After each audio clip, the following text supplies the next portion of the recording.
விமானங்களா, அதுவும் கலாச்சாரத்தின் சின்னமாம். எந்த நாட்டில் தெரியுமா? வாங்க பார்க்கலாம்.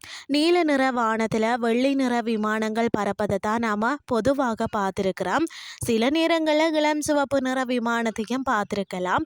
ஆனால் ஒரே ஒரு நாடு மட்டும்தான் கருப்பு நிறத்துல விமானத்தை வச்சிருக்கிறதா. அந்த வகையில தான் கருப்பு நிற விமானம் இயங்கும் நாடு குறித்தும் அதற்கான காரணங்கள் குறித்தும் நாம இன்றைக்கு பார்க்க போறோம். சூரிய ஒளி பிரதிபலிப்பதற்காக விமானங்கள் வெள்ளை நிறத்துல இருக்கிறது. வெள்ளை நிறம் சூரிய ஒளிய விமானத்துல உள்ள உட்புக விடாமல் எப்போதுமே குளிர்ச்சியாக வைத்திருக்குமாம். மேலும் வெண்மை நிறத்துல விரிசல்கள் இருந்தாலும், எண்ணெய் கசிவுகள் இருந்தாலும் அல்லது ஏதேனும் சேதங்கள் ஏற்பட்டாலும் எளிதில் கண்டறிய முடியும். வானத்துல வெள்ளை நிற விமானம் பறக்கும் போது அது பறவைகளுக்கு தெளிவாக தெரிவதால் விமானத்தின் மீது மோதுவதற்கான வாய்ப்புகள் குறைவு. ஆனால் பசிபிக் பெருங்கடலின் தென்மேற்கு பகுதியில் அமைந்துள்ள தீவு, அந்த நாடான நியூசிலாந்து மட்டும்தான் கருப்பு நிறத்துல விமானத்தை இயக்குகிறது. அதாவது பாத்தீங்கன்னா, நியூசிலாந்து நாட்டின் தேசிய விமான நிறுவனமான ஏர் நியூசிலாந்து இந்த கருப்பு நிறத்தை கலாச்சார காரணங்களுக்காக விமானங்களுக்கு பயன்படுத்துகிறதா. நியூசிலாந்தின் புகழ்பெற்ற ரக்பி அணியாக ஆல் பிளாக்ஸ் உள்ளது.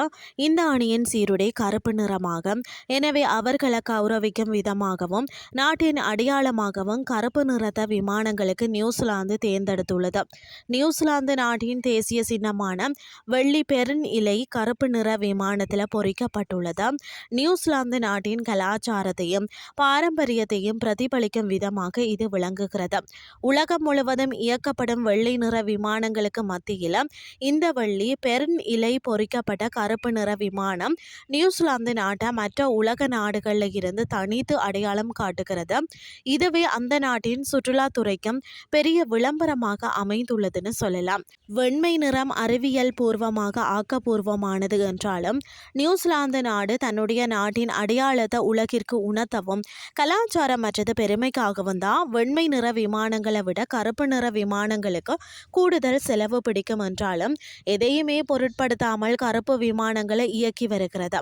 தேசம் என வந்துவிட்டால் எந்த ஒரு நாடும் தன்னுடைய கலாச்சாரத்தையும் அடையாளத்தையும் இழக்க முன்வாரதில்லை.